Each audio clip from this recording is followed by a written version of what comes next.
My name is Ingrid Holloway. I'm 37 years old.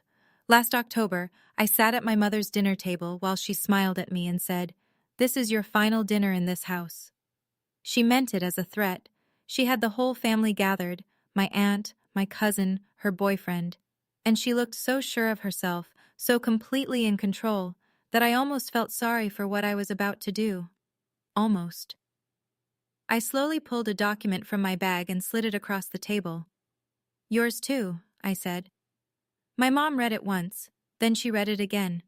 Her face went from pink to white like someone had pulled a plug. "You can't do this," she whispered. But I could, and she knew it. Before I tell you how I ended up across that table from my own mother, please take a moment to like and subscribe, and drop your location and local time in the comments. I love knowing where you're all listening from. Now let me take you back 20 years, to a house on Riddle Creek Road, and the night my grandfather died. The house sat at the end of Riddle Creek Road in Garner, North Carolina. A one-story with a gray shingled roof and a porch that wrapped around the front like an arm pulling you in. My grandfather, Earl Pruitt, built it himself in 1978, laid every board, hung every door, dug the well before the county ran water lines out that far. Grandpa Earl was a carpenter by trade and a quiet man by choice. He didn't talk much at family gatherings, but on Saturday mornings, he'd hand me a sanding block and let me work beside him. I was the only one he did that with. I was 15 when he sat me on that porch and said something I didn't understand at the time. "This house ain't wood and nails, Bertie. It's a promise." Bertie, that's what he called me. No one else ever did. He died 2 years later. Massive stroke, middle of the night. I was 17. My mother got the phone call at 6 a.m., set the receiver down and said, "Well, it's done." No tears, no trembling chin. Just those 3 words, flat as a countertop. I remember standing in his empty workshop the day after the funeral, running my hand along the workbench he'd sanded smooth over decades. His coffee mug was still sitting there, a ring of dried black at the bottom. The whole place smelled like sawdust and linseed oil. I cried in that workshop for an hour. When I came back inside, my mother was already on the phone with someone, her voice low, her back turned. She hung up when she saw me. I didn't think anything of it then. I was 17 and my grandfather was gone, and I didn't know yet that what she'd taken from me had already started. 1 month after the funeral, my mother called me into the kitchen. She was standing at the counter with a mug of coffee she wasn't drinking, her arms crossed tight. I could tell she'd been rehearsing something. "Your grandfather didn't leave a will," she said. "There's nothing, just this house and a pile of debt." I asked if there was a lawyer involved, someone we should talk to. She waved her hand like I'd suggested something ridiculous. There was no lawyer. He died the way he lived. No plan, no preparation. I'm the one who has to deal with all of it now. I was 17. I believed her. That spring, I got accepted into a pre-law program at NC State. I'd been working toward it for 2 years, mock trial, AP government, a letter of recommendation from my civics teacher that I still have somewhere in a drawer. My mother sat me down the same week the acceptance letter arrived. "You think you can just run off to college while I'm drowning here?" she said. "The mortgage on this house alone? Who's going to help me? Who's going to keep the lights on?" There was no mortgage. The house was paid off. Earl Pruitt didn't believe in owing banks, but I didn't know that. "After everything I've done for this family," she said, "you want to leave me here alone? That's the thanks I get?" I withdrew my application the next day, took a job as a cashier at a hardware store off Route 70, gave my mother $300 a month from my first paycheck and every paycheck after. I didn't know she was lying. I just knew I couldn't be the daughter who walked away. That was the first surrender. It wasn't the last. The years blurred together the way they do when you're stuck in a pattern you can't name. At 19, I moved back home. "Just temporarily," my mother said. "I need help with the gutters and the plumbing. You know I can't do that alone." I paid for the repairs. Temporarily turned into 3 years. At 23, I told her I was looking at apartments in Raleigh. She set her fork down at dinner and said, "You'd really leave your mother in this big house alone?" I stayed another year. At 27, I landed a better position at an office supply company. Decent salary, benefits, room to grow. My mother didn't say congratulations. She said, "Does that mean you'll send more?" At 30, I enrolled in an online paralegal certificate program. I did the coursework at night after my shifts. My mother found the textbooks on my nightstand and said, "Still chasing that lawyer dream? Some people just aren't cut out for it, Ingrid." I finished the certificate anyway. That was the first thing I did in 16 years that she didn't talk me out of. At 31, I finally moved to Raleigh. Rented a one-bedroom apartment near Capitol Boulevard. My mother called it the betrayal. She used that word, betrayal, like I'd committed a crime. Even after I left, I sent her $400 a month. She said it was for the mortgage. There was no mortgage. She said it was for upkeep. The house my grandfather built with his hands didn't need $400 a month in upkeep. But I sent it because every time I thought about stopping, I heard her voice. "After everything I've done for you." Every dollar I sent was a brick in a wall she was building around me. 14 months before the dinner, my mother met Ray Beckett at church. She called me on a Tuesday to tell me about him. "He's a good man," she said, with a brightness in her voice I hadn't heard in years. "A plumber, works for himself, solid." By the third month, Ray had moved in. By the sixth, he was tearing off the old roof and replacing it with architectural shingles. New deck by month 9. Fresh paint, inside and out, by month 12. My mother sent me pictures like she was flipping through a home renovation magazine. "Ray's really investing in our future," she said. I asked, "Your future or the house's future?" She hung up on me. The first time I met Ray, he shook my hand too hard and held it too long. "Your mama's told me all about you," he said. "She's done a lot for you, honey. I hope you appreciate that." He said it the way you'd talk to a teenager who forgot to take out the trash. I was 36 years old. Over the next few visits, a picture formed. Ray walked through that house like a man measuring walls for furniture he hadn't bought yet. He talked about the property and the lot, and what the market was doing in Wake County. At Thanksgiving, he told my Aunt Vivian that Garner was about to pop, and that sitting on paid-off real estate was the smartest thing a person could do. My mother smiled the whole time. Ray put his arm around her and squeezed. That Christmas, she mentioned it for the first time, casually, like it was nothing. "Ray and I have been talking about making things official. The house, I mean." I didn't respond, but I heard it. The phone call came on a Tuesday evening in early October. "Sunday dinner," my mother said. "The whole family. I have an announcement."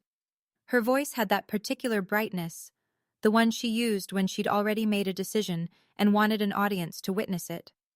I recognized the tone the way a dog recognizes a leash. "What kind of announcement?" I asked. She laughed. "You'll find out with everyone else." Then sharper, "And don't bring that attitude. This is a happy occasion." I called my Aunt Vivian that night. She didn't know any specifics, but she'd picked up the same signal. "Your mother sounded like she was planning something big," Vivian said. "She keeps saying Ray needs security, that a man needs to feel like he belongs somewhere." I sat on my couch in my Raleigh apartment and stared at the ceiling. The math wasn't hard. Gloria plus Ray plus announcement plus the whole family equaled one thing. She was putting Ray's name on the deed. She was giving away my grandfather's house to a man she'd known for 14 months. I didn't sleep much that night. I lay in bed running through the same loop. Call her, confront her, ask her to wait. But I already knew how that conversation would go. She'd tell me it was none of my business. She'd say I was being selfish. She'd remind me of everything she'd ever done for me, and I'd hang up feeling smaller than when I'd dialed. Except this time, something was different. Something I'd learned at work, a skill I used every day for other people's families, was quietly rearranging itself in my mind. I didn't know yet that my mother couldn't give away what was never hers. But I was about to find out. Wednesday morning. Morrison and Grant Estate Law, downtown Raleigh. I'd been working there as a paralegal for 3 years, filing motions, drafting correspondence, pulling records. The kind of work that makes you invisible to the lawyers and essential to the cases. That morning I was running a title search for a client. Routine.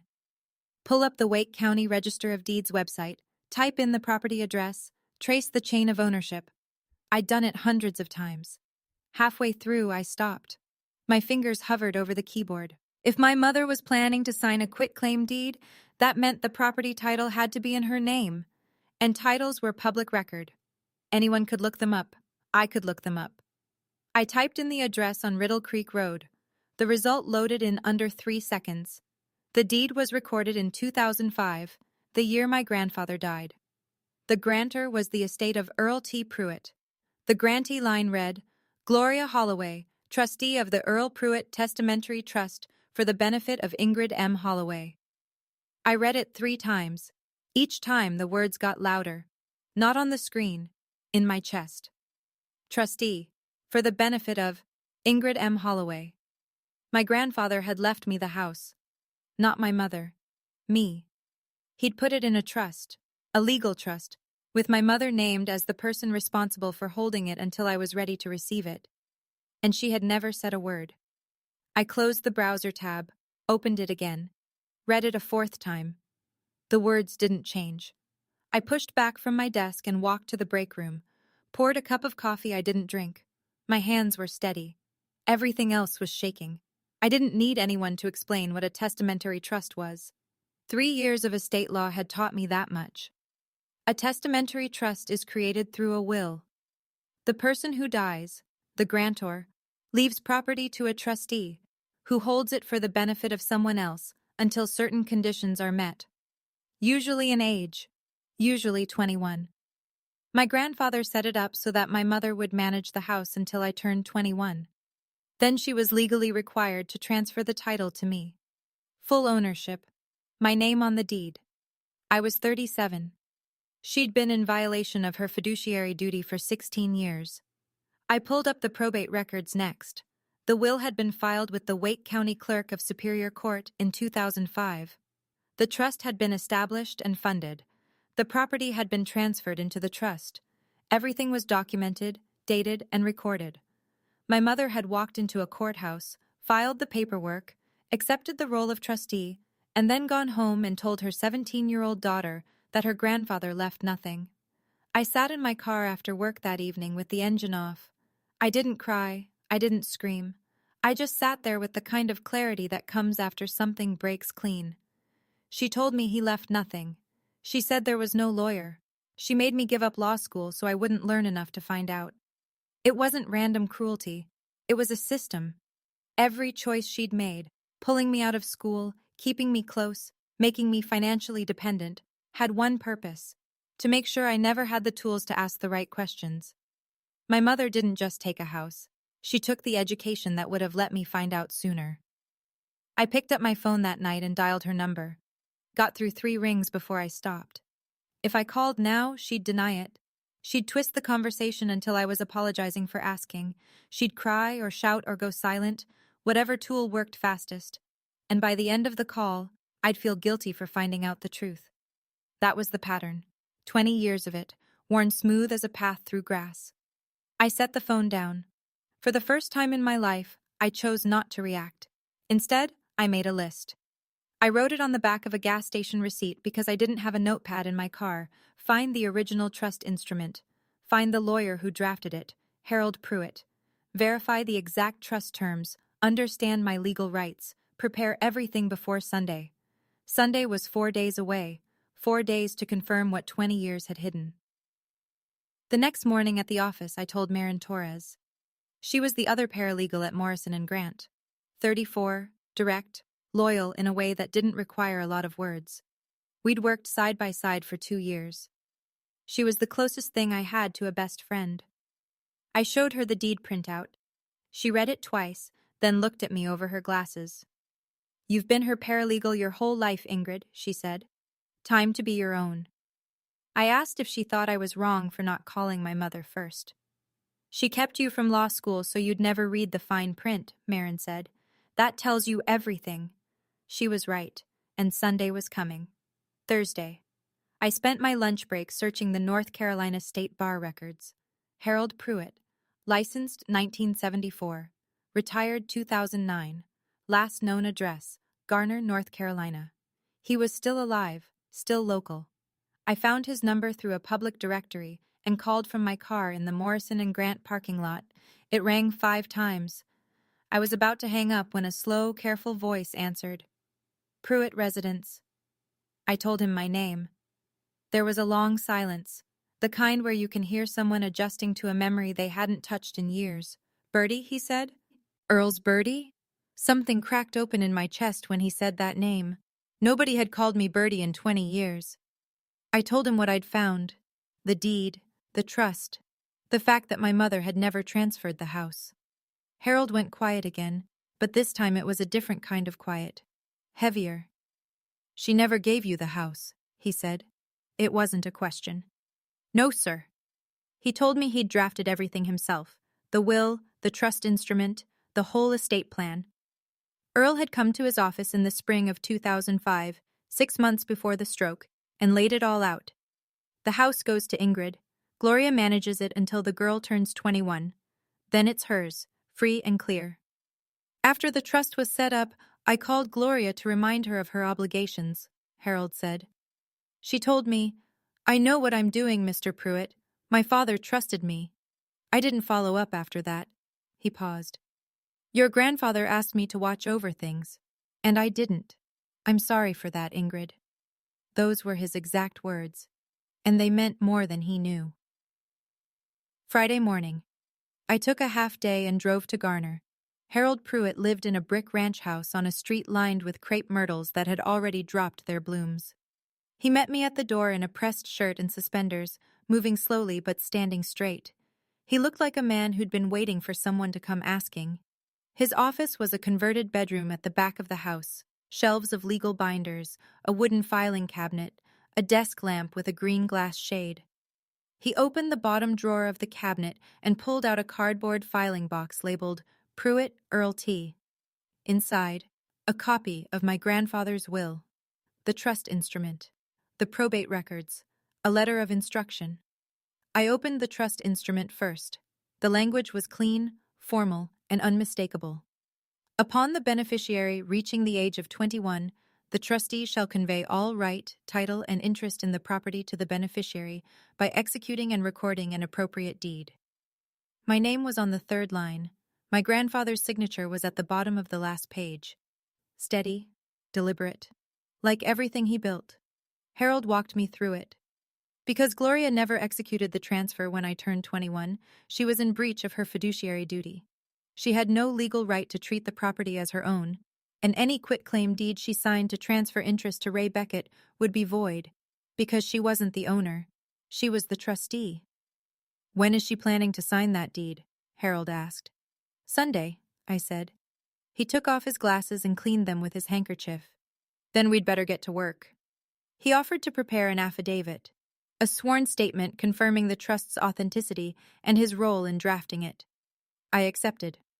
While we worked, Harold mentioned something I hadn't known. Your grandfather didn't just leave you the house, he said. There was also a savings account, $38,000, held in the trust. I set down the paper I was holding. Gloria was custodian of the funds, he continued. Same terms, to be distributed to you at 21. I knew before I checked. I already knew, but I checked anyway. That evening, I called the bank listed in the trust documents, a regional branch in Garner. The trust account had been closed in 2008. The full balance, withdrawn by the trustee. I was 20 years old, 1 year before the funds were supposed to be mine. I sat at my kitchen table and did the math on the back of an envelope. $38,000 from the trust account, gone. Plus $400 a month I'd sent my mother for the past 10 years. $48,000 total. She had taken my inheritance and my paychecks. I remembered 2008 clearly. That was the year my mother showed up to Thanksgiving in a new Buick LaCrosse, metallic silver, leather seats. I've been saving for years, she told the family. Finally treated myself. $38,000. She turned my grandfather's savings into a sedan and drove it to church every Sunday. I didn't throw anything. I didn't call her screaming. I opened a spreadsheet on my laptop, entered every figure I could document, and saved the file. Paralegal mode. The same focus I used for clients at Morrison and Grant. Except this time, the client was me. By midnight, I had a paper trail that stretched back 20 years. Bank records, deed history, trust terms, everything my mother had taken, itemized and time-stamped. Facts don't need volume, they just need documentation. Saturday. I drove out to Riddle Creek Road under the excuse of picking up some old clothes I'd left in the back closet. The house was buzzing. My mother had the good china out, the set she only used for Easter and company, fresh flowers on the dining table, candles. Ray was outside hanging a new porch light, his tool belt slung low like a man who already lived here, which, I supposed, he did. "Tomorrow's going to be special," my mother said as I came through the kitchen. She was arranging linen napkins, linen, for a Sunday dinner. "Ray and I have worked so hard on this house. It's time to make it official." I kept my voice level. "Official how?" "I'm putting Ray's name on the deed. He's earned it." I looked at her.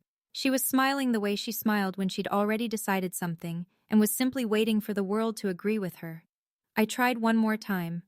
"Mom, don't you think we should talk about this first? Just you and me?" She barely glanced up from the napkins. "There's nothing to discuss.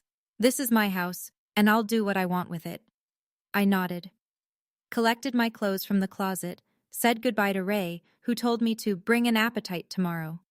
Then I walked to my car, sat behind the wheel, and breathed for 30 seconds. She'd said it herself. This is my house. There's nothing to discuss. For once, I agreed with her. There was nothing left to discuss. I drove straight to Harold Pruitt's house. We had one more day, and we were going to use every hour of it. Harold's kitchen table became our war room. We spread everything out and organized it into a single folder. The certified copy of the deed from the Register of Deeds, showing the property held in trust for my benefit. The trust instrument, with my grandfather's signature. Harold's affidavit, notarized that afternoon at the UPS store on Timber Drive, confirming he'd drafted the trust at Earl Pruitt's direction and had personally informed Gloria of her obligations as trustee. And finally, a formal demand letter on Harold's old firm letterhead requesting that Gloria comply with the trust terms and cease any unauthorized transfer of the property. Harold had kept his bar license on inactive status. The letter was clean, professional, and left no room for misinterpretation. "You don't need to raise your voice tomorrow, Ingrid," he said, placing the last page in the folder. "The paper does the talking." I called Marin that evening, told her the plan. "You sure about this?" she asked. Not doubting, checking. "She told me yesterday there's nothing to discuss. She said it's her house." I paused. "She chose to make it public. I'm just bringing the receipts." "I'll have my phone on," Marin said. "Call if you need backup." I packed everything into my bag, the brown leather satchel my grandfather gave me for my 16th birthday. The stitching was coming loose at one corner, and the brass buckle had gone dark with age. But the leather was soft and warm in my hands, and when I held it, I could almost smell the workshop. Sawdust and linseed oil. I set it by the front door and went to bed. I didn't sleep well, but I slept. Tomorrow, the paper would talk. Sunday morning, gray sky, cool air. The kind of October day in North Carolina where the light comes through the trees at a slant and everything looks sharper than usual. I stood in my apartment bathroom and looked at the bag sitting on the kitchen counter. The folder was inside. The trust, the deed, Harold's affidavit, the demand letter, everything I needed, packed neatly inside a satchel that smelled like my grandfather's workshop. I thought about not going. I could call her, tell her I knew, give her a chance to handle it privately, on her terms. Wasn't that the kinder thing to do? But I'd already tried that, yesterday, in her kitchen. "Can we talk about this, just you and me?" And she'd said no. She'd said it was her house, and there was nothing to discuss. She'd chosen the audience, she'd chosen the stage, and if I called now, if I gave her warning, the deed to Ray would be signed by sundown. She'd have a notary lined up before I hung up the phone. I put on a white blouse and black slacks, the same thing I wore to work. No makeup. This wasn't a celebration. The drive from Raleigh to Garner was 40 minutes. I took Route 70, past the hardware store where I'd worked at 17, past the elementary school where my grandfather used to pick me up in his truck. The road hadn't changed. The houses looked smaller. I pulled onto Riddle Creek Road at 4:15. Ray's truck sat in the driveway. Aunt Vivian's sedan was parked at the curb. My cousin Bryn waved from the porch steps. I picked up the bag. The leather was worn smooth at the handles. Grandpa Earl would have approved. The front door was propped open. I could hear my mother's voice before I crossed the threshold. Bright, musical, the performance version of herself she used when she wanted something witnessed. The dining room table was stretched to its full length. 8 chairs, white tablecloth, the good china as expected, candles lit, flowers in the center, and a roast so large it could have been an altar. My mother came around the corner from the kitchen and wrapped me in a hug that smelled like hairspray and Chardonnay. There she is. Sit down, honey. Big night. Ray stood by the buffet, pouring wine into glasses he'd lined up like soldiers. He shook my hand and said, "Good to see you, Ingrid. Your mama's been cooking all day."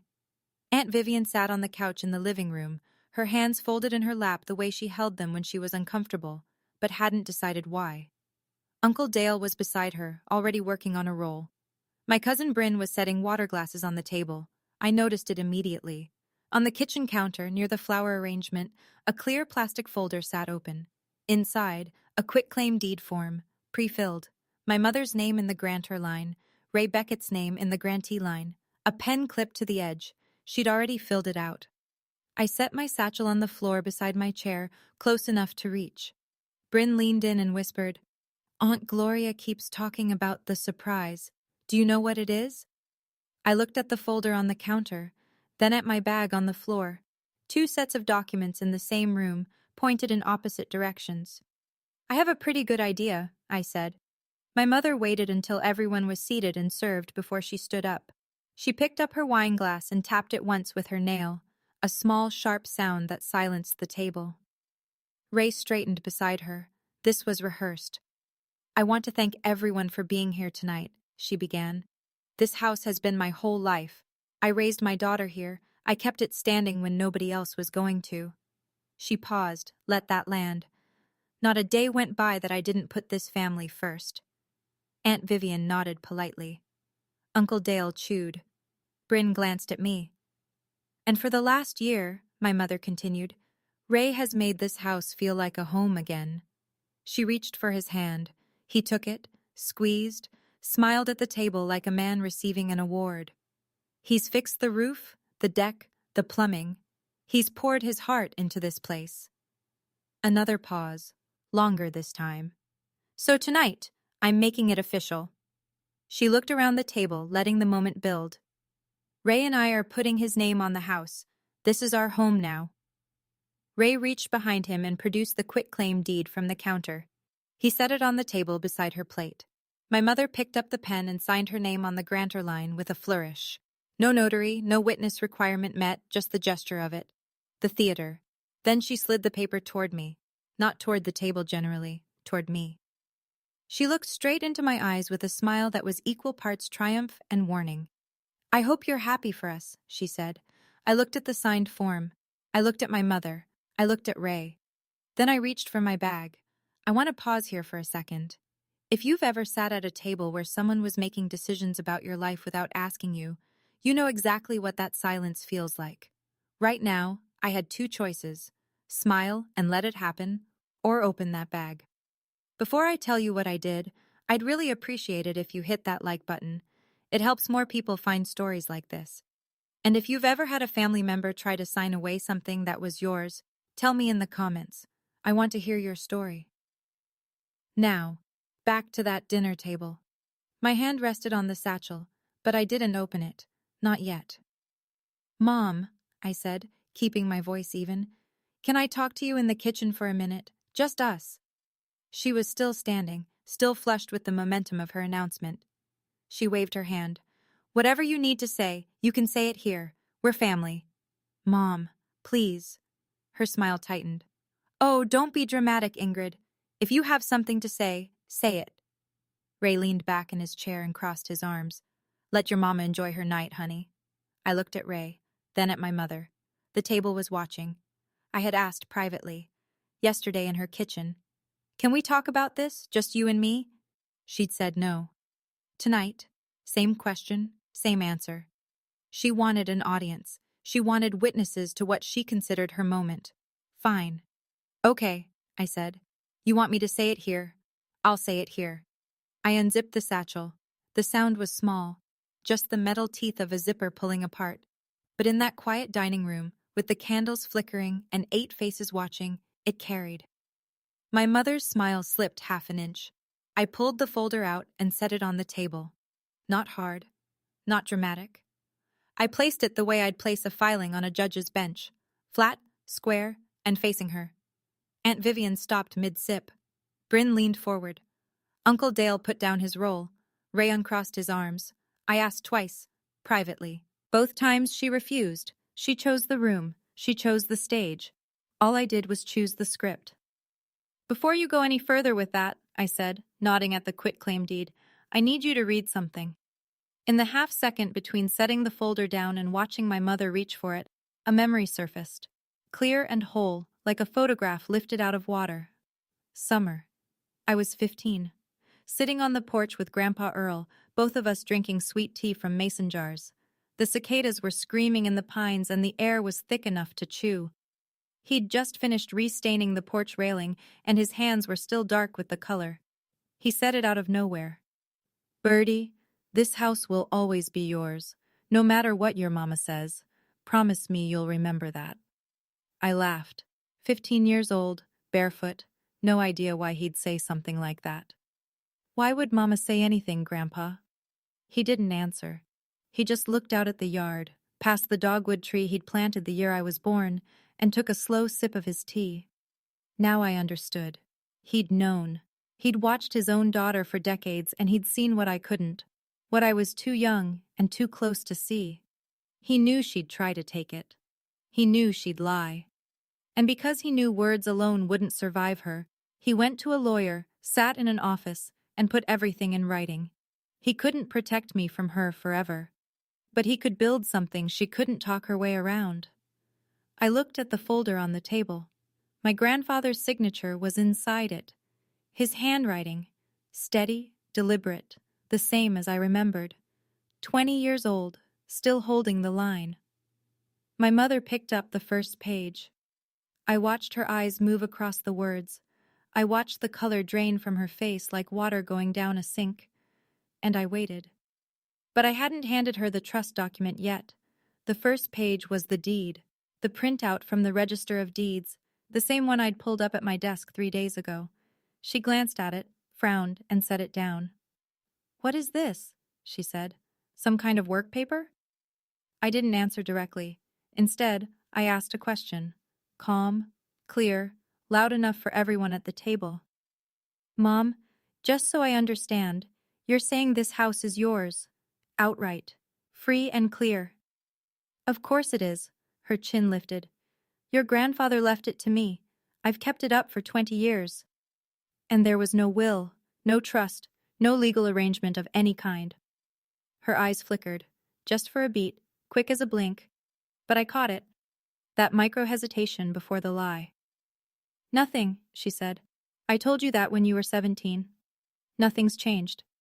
And you're signing this quitclaim deed to add Ray's name because you, as the owner, have the right to do that. How many times do I have to say it?" She smacked the table lightly. "Yes." Around us, the family shifted. Aunt Vivian set her fork down. Bryn stopped chewing. Uncle Dale looked up from his plate for the first time all evening. Ray sat straighter, his jaw working like he was chewing something that wasn't food. My mother had just declared in front of every person in this room that she was the owner, that there was no will, no trust, no legal document that said otherwise. I needed her to say it, all of it, in front of everyone. Now she had. I turned the folder around so it faced her and opened it to the second page. The second page was the trust instrument. I slid it across the tablecloth the way she'd slid the quitclaim deed toward me 10 minutes ago, gently, evenly, like it was nothing at all. "Before you sign anything else, Mom, I need you to read this." She looked down. The document was typed on cream-colored legal paper, dated March 14, 2005, 7 months before my grandfather's stroke. The header read, "Last Will and Testament of Earl T. Pruitt, Exhibit B, Testamentary Trust." Her lips moved slightly as she read. The table was silent. I could hear the candle flames bending in the draft from the kitchen window. She reached the operative clause. I knew exactly which line, because I'd read it 50 times in the last 3 days.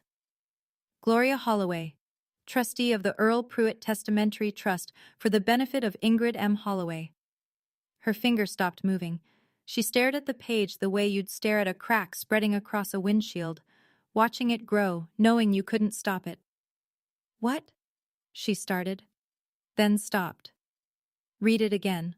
Slower this time." Ray leaned over. "Gloria, what's it say?" She didn't answer. Aunt Vivian rose slightly from her chair, craning her neck. Bryn's mouth was open. Uncle Dale had pushed his plate forward and was watching with the careful attention of a man who'd just realized the evening had turned. My mother looked up from the paper. Her face had gone white except for 2 spots of color high on her cheeks, like someone had pressed hot coins against her skin. "Where did you get this?" she whispered. There were still 3 pages left in the folder, but the room had already changed. "The Register of Deeds," I said. "It's public record. Anyone can look it up." I turned to the 3rd page, Harold Pruitt's affidavit. And from Harold Pruitt, the lawyer Grandpa hired to write his will. I paused. "The will you told me didn't exist." Gloria's hand went flat on the table, pressing down like she was trying to hold the surface still. "Gloria?" Ray said again, louder now. "What does it say?" Aunt Vivian had moved to the edge of her seat. "What's happening, Gloria?" My mother ignored them both. She flipped back to the 1st page and read it again, her eyes scanning fast, searching for something, an error, a loophole, a reason to say this wasn't real. She didn't find one. She looked up at me. Her jaw was tight. Her voice came out low, vibrating, like a wire stretched too far. "You went behind my back. You went to that old man and you—" "I didn't go behind your back, Mom. I went to the county courthouse. Anyone can do that. This is— You can't." She picked up the affidavit and held it like she wanted to tear it. "This is 20 years old. It doesn't mean anything." "It's a legal trust," I said.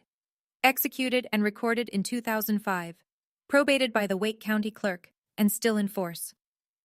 "You can't do this," her voice cracked. Not with sadness, with fury.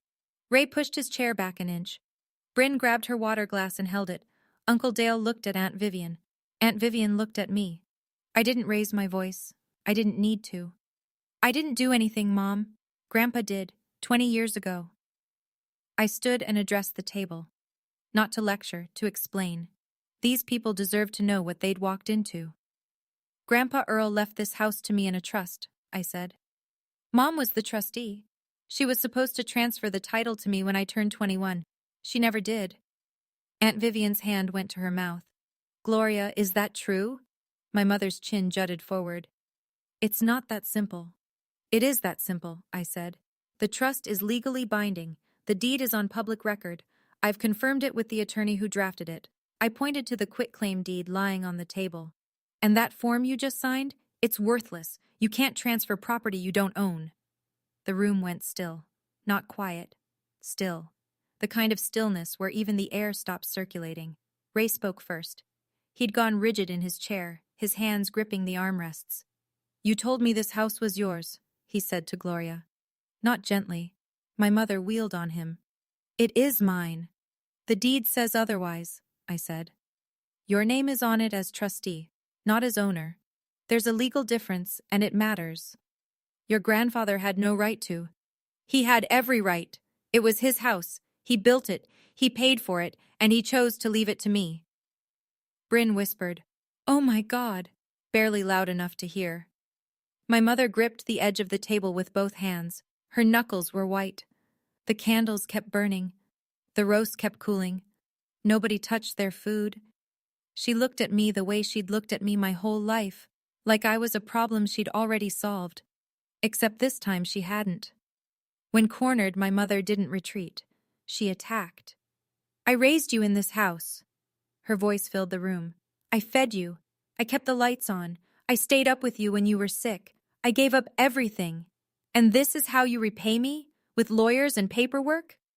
She turned to Vivian, arms open, palms up, the posture of a martyr. "You see this, Viv? You see what my own daughter is doing to me? In my house. At my table." Vivian didn't respond. She was still reading the trust document, her glasses low on her nose. My mother turned back to me.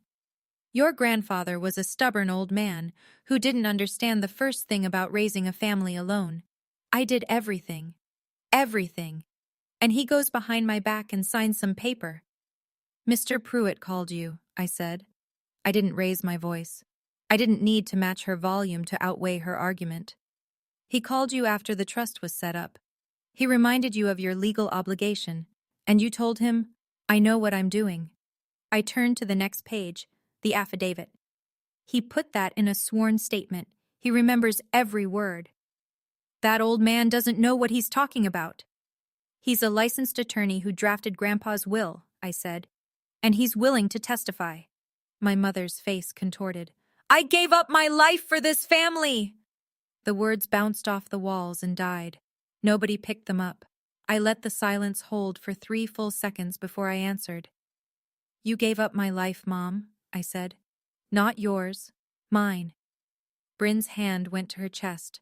Vivian closed her eyes, and my mother, for the first time I could remember, had nothing left to say.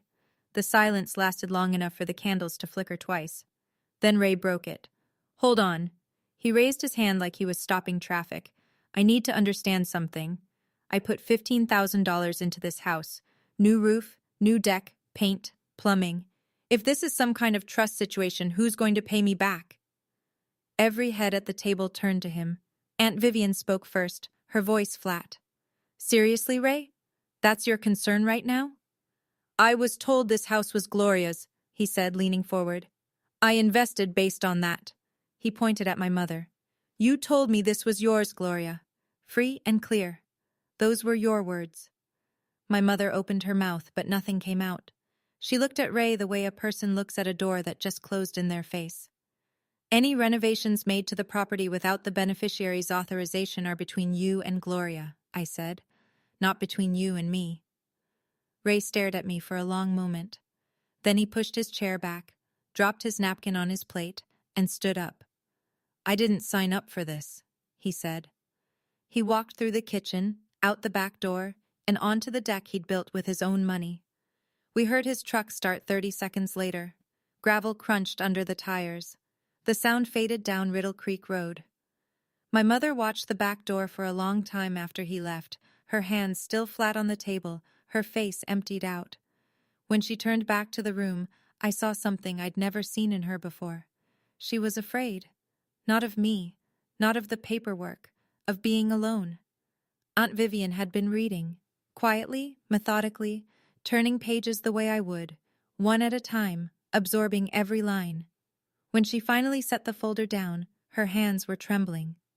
Gloria. Her voice was careful, controlled, but underneath it ran a current that made my cousin Bryn sit up straight. Daddy left the house to Ingrid, and you knew? Vivian, stay out of this. No. Vivian's palm hit the table. Not hard, but the plates rattled. You told me Daddy didn't leave a will. You told me that to my face. I asked you, directly, and you said there was nothing. My mother's mouth worked, but the words stalled. Bryn looked at me, then at her mother. Mom, did Grandpa Earl leave anything for you too? I turned to the relevant section of the will. The page Harold had flagged with a yellow tab. Earl had left Vivian $15,000 in savings bonds. The executor, Gloria, was supposed to distribute them after probate. I slid the page across to Vivian. She read it. Her lips pressed into a thin white line. $15,000, she said. He left me $15,000, and you took it. I didn't take... You told me he left nothing, Gloria. You looked me in the eye at his funeral and said, there's nothing for any of us. And I believed you because you were my sister. The word sister landed like a stone. Uncle Dale put his arm around Vivian's shoulder. Bryn reached for her mother's hand. My mother stood at the head of a table she didn't own, in a house she'd never had the right to claim, surrounded by the family she'd lied to for 20 years. She had no allies left in the room. I stood up. I didn't raise my voice. I spoke the way I'd speak to a judge, measured, factual, respectful of the room. Mom, I'm not here to throw you out of this house tonight. I'm here to tell you the truth that you've hidden from me for 20 years. She gripped the back of her chair. Her eyes were wet, But the tears hadn't fallen. They were sitting there, ready, waiting to be used. I'd seen those tears before. They were weapons, not grief. Here's what happens next, I said. You sign the deed transferring the title to me, which is what the trust required 16 years ago. If you refuse, I file a petition with the Wake County Court for removal of trustee and court-ordered distribution. The outcome will be the same. It'll just cost you more. I held up the quitclaim deed she'd signed for Ray. This is void. You were never the owner. You were the trustee. You had a duty, and you violated it. Then I laid down the last term. I'm willing to let you stay in this house, on a lease, with clear boundaries, for as long as you need to sort out your next step. But the title transfers to me. That's not a negotiation. This house was Grandpa Earl's promise to me, I said. You don't get to rewrite his wishes. She looked at me with a fury I'd felt my whole life, but had never met head-on. You'll regret this, she said. I've spent 20 years regretting my silence, I said. That's done. I picked up my satchel, nodded to Vivian, touched Bryn's shoulder as I passed. Then I walked out the front door, across the porch my grandfather built, and into the October night. The air outside was cool and smelled like pine needles and someone's chimney fire down the road. I stood on the porch, the same porch where Grandpa Earl had told me this house would be mine, and let my hands shake. They'd been steady all through dinner, steady when I opened the folder, steady when she screamed. But now, out here in the dark, with the porch light humming above me and the crickets going full tilt, I let them go. Bryn came out first. She didn't say anything for a few seconds. Then she wrapped her arms around me and held on. I can't believe she did that, Bryn said into my shoulder. All those years. She's still your aunt, I said. And you're still my cousin. That comes first. From inside, I could hear my mother crying, the loud, ragged kind, the kind that fills a room and demands attention. Vivian's voice followed, low and firm. I couldn't make out the words, but the tone was unmistakable. It was the voice of a sister who was done pretending. Ray's truck was already gone. The driveway held its empty shape in the gravel. I called Marin from the porch steps. How'd it go? She asked. It's done. How do you feel? I looked at the sky through the pine branches. Stars were coming out in pieces between the clouds. Like I just set down something I've been carrying for 20 years. Vivian stepped outside a few minutes later. Her eyes were red, but her posture was straight. She looked at me and said, I owe you an apology, Ingrid. I should have asked more questions. You didn't know, I said. Neither did I. She pulled me into a hug that smelled like vanilla perfume and the house I grew up in. I know some of you are thinking, she should have just let it go. And honestly, a year ago, I might have agreed with you. But letting it go wasn't keeping the peace. It was letting someone else write my story. If this resonates with you, if you've ever had to choose between being liked and being honest, drop "my turn" in the comments. And hit subscribe if you want to hear how this all settled. Because what my mother did in the weeks after that dinner, I didn't see coming. Now let me tell you. 2 days later, my phone rang at 9 in the morning. Gloria. I answered because I told myself I would. Whatever she threw at me, I'd take the call. I owed myself that much. The proof that I could pick up and not fold. I'm your mother. Her voice was hoarse, swollen. Doesn't that mean anything to you? I waited. I can't sleep. I can't eat. Ray hasn't called. Are you happy now? Is that what you wanted? I'm not happy about any of this, Mom. She pivoted. I could almost hear the gears turning. If you take this to court, everyone in town will know. Every neighbor. The people at church. Is that what you want? To humiliate your own mother in front of everyone? I'd rather we handle this between us, I said. But that's up to you. She tried a third angle. Softer now. Almost gentle, the way she sounded when she really needed something. Your grandfather was old and confused when he wrote that trust. He didn't understand what he was doing. He was sharp enough to hire a lawyer and write a legally binding document, I said. And you were sharp enough to hide it for 20 years. She hung up. I sat at my kitchen table for a long time after. The apartment was quiet. Morning light came through the blinds in stripes across the counter. I poured a glass of water and didn't drink it. Then I opened my laptop and typed a note in the case file I'd been building. Gloria refused voluntary compliance. Proceed with petition. She'd spent my whole life teaching me that love meant never saying no. But love without truth isn't love. It's a lease. And she'd been collecting rent on it for decades. I didn't file the petition alone. My boss at Morrison & Grant, senior partner Catherine Grant, had heard the story by then.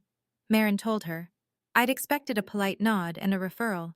Instead, Catherine called me into her office on a Wednesday afternoon and said, I'll take the case pro bono. Your grandfather set up a clean trust. This should have been resolved 16 years ago. The petition went to the Wake County Clerk of Superior Court on a Thursday morning. 3 counts: removal of Gloria Holloway as trustee of the Earl Pruitt Testamentary Trust, court-ordered distribution of the trust asset, the house on Riddle Creek Road, to the named beneficiary, and a full accounting of the trust's financial assets, including the $38,000 in savings that had vanished in 2008. We attached everything: the trust instrument, the deed, Harold's affidavit, the bank records showing the closed account. Gloria was served the following Monday. Vivian told me later that when the process server left, Gloria sat in the kitchen and stared out the window at the backyard for over an hour. Didn't move. Didn't call anyone. I didn't celebrate. There was nothing to celebrate. This wasn't a victory lap. It was a correction. 20 years overdue. I thought about my grandfather. How he'd sat in Harold Pruitt's office and planned all of this, hoping it would never be needed. How he'd trusted his daughter to do the right thing and built a safety net in case she didn't. He trusted the law to protect me, even if my mother wouldn't. The least I could do was follow through. The court date was set for 6 weeks out, but it never got that far. Gloria hired a lawyer, a court-appointed attorney named Dennis Webb, who specialized in family trusts. He was straightforward with her. I know this because his office sent a settlement proposal 2 weeks after the filing. The proposal was simple. Gloria would voluntarily comply with the trust terms, execute a deed transferring full title to me, and agree to a structured repayment of the documented trust funds. In exchange, I would drop the petition and allow Gloria to remain in the home under a written lease agreement. Her attorney told mine, off the record, that he'd laid it out plainly. If this goes to court, you lose, and the court record becomes public, every detail. Gloria signed the deed on a Tuesday at Dennis Webb's office in downtown Raleigh. I was there. She sat across the table from me, signed her name without looking up, and left without a word. No eye contact, no goodbye. The deed was recorded at the Wake County Register of Deeds that afternoon. The clerk stamped it, filed it, and handed me the receipt. Recording fee, $26. I held the receipt in my car for a long time. $26. That's what it cost to put my name where it should have been since I was 21. 20 years and $26. That weekend, I drove to Riddle Creek Road, parked in the driveway. Didn't go inside. Gloria was still there, and the lease terms hadn't started yet. I just stood on the sidewalk and looked at the house. The gray shingles, the wraparound porch, the dogwood tree my grandfather planted the year I was born, its leaves turning red at the edges. For the first time, I was standing in front of that house as its legal owner. The feeling wasn't triumph. It was recognition. I let my mother stay. Some people won't understand that. After everything she did, the lies, the stolen inheritance, the years she kept me small, I let her stay in the house. But I didn't do it for her. I did it because eviction wasn't the point. The point was the truth. The point was the line. We drew up a lease agreement. 12 months. Rent, 0. Gloria would cover utilities and basic maintenance. No modifications to the property without my written approval. No additional names on anything, ever. She signed it the same way she'd signed the deed. Quickly, silently, like touching something hot. The financial accounting took longer. The $38,000 was mostly gone, spent, scattered, untraceable in the way cash becomes after 20 years. But Gloria agreed to repay $22,000, the portion we could document, in monthly installments. It would take years. That was fine. The number on paper mattered more than the speed of the check. Vivian received her $15,000. She told me she'd put it in a college fund for Bryn. With the recovered trust money and my own savings, I did something I'd been waiting to do since I was 17 years old. I applied to the part-time JD program at Campbell University School of Law, right there in Raleigh. I wrote my personal statement in one sitting. Every word of it was true. They accepted me in January. Bryn called every week after the dinner. We'd never been close before. The family's quiet divisions had kept us at arm's length. But something had shifted. She'd say, "Just checking in," and mean it. I didn't take my mother's home. I took back mine. And then I gave her the chance to stay, on terms we both understood. 6 months later, I walked into a lecture hall at Campbell Law School and sat down in the third row. I was 37. Most of my classmates were 23, 24, fresh out of undergrad, clean notebooks, highlighters lined up in color order. I had a second-hand laptop, a legal pad, and a brown leather satchel with a loose stitch at the corner. The professor opened the first class with a question. Why law? Hands went up around the room. Career goals, family expectations, a passion for justice. I listened to every answer and didn't raise mine. I knew why I was there. Because someone had used the system against me, and I'd survived by learning it. Because my grandfather believed a piece of paper could outlast a lie, and he was right. Because my mother had kept me from this room for 20 years, and I was done letting closed doors define what I could walk through. I didn't say any of that out loud. Some things don't need a classroom. That evening, I called Harold Pruitt. He picked up on the second ring, the way he always did, like he'd been sitting by the phone. "First day of law school," I said. There was a pause. Then a sound I'd never heard from him before. A short, rough laugh that broke into something warmer. "Your grandpa would have driven you there himself, Bertie." Inside my satchel, tucked into the inside pocket, I kept two things. The $26 receipt from the Register of Deeds, and a photocopy of the new deed with my name on it. The professor handed out the syllabus. The first course? Property Law 101. I opened the textbook. Page 1. Property, the rights one holds in land. I smiled. For the first time, I understood that sentence in my bones. People will tell you that standing up for yourself means you don't love your family. That's not true. It means you finally love yourself enough to stop pretending that silence is the same thing as loyalty. My mother and I still talk. Not often, not deep, but we talk. And for the first time in my life, she talks to me like someone who can say no. Maybe that's not healing, but it's honest, and honest is more than we had before. Grandpa Earl couldn't protect me forever. He knew that. He was a carpenter.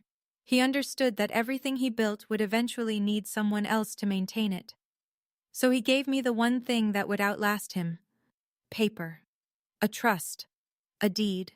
A promise, written down and filed with the county, where no one could talk their way around it.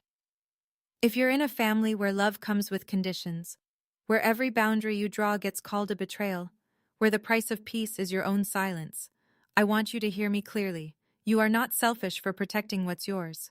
You are not ungrateful for knowing your own name. The truth doesn't destroy families. Lies do. And the moment you stop carrying someone else's lie is the moment your life starts belonging to you. Last Saturday, I drove back to Riddle Creek Road, parked in the driveway, walked up the steps and sat on the porch, the same spot where my grandfather used to sit with his sweet tea and his sawdust hands. The dogwood was in full color. The porch boards were solid under my feet. The house stood exactly where Earl Pruitt had placed it, 48 years ago, one nail at a time. The house on Riddle Creek Road still stands, and so do I. Thank you for staying with me through this whole story. If you've ever had to set a boundary with someone who told you that you owed them everything, I see you. Drop Riddle Creek in the comments, so I know you made it to the end. And if you're sitting there right now thinking about what you would have done at that dinner table, tell me. I read every single comment. If this story meant something to you, share it with someone who needs to hear it. There are more stories in the description. Go check them out. I'll see you in the next one.